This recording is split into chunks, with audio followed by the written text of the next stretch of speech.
ఏందిరయ్యా ఏం చేస్తున్నా ఇప్పుడు ఎగబడేదా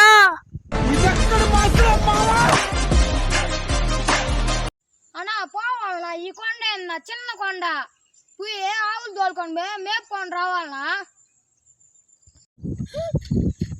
ఏంది ఇడ్డండి కూడా చెప్తున్నావు అంత పైకి ఎప్పుడు ఎగబడేది నేను రాను బా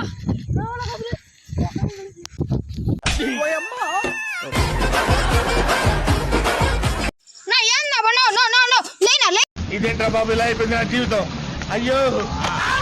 హలో గైస్, మేము మా సిద్ధదేవుడు గుట్ట వాతావరణాన్ని మరియు అక్కడ ప్రదేశాలని వీడియోలు తీసాము.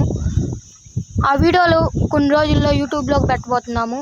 అందరూ చూసి ఎలా ఉందో కామెంట్ చేయండి, లైక్ షేర్ సబ్స్క్రైబ్ చేయండి.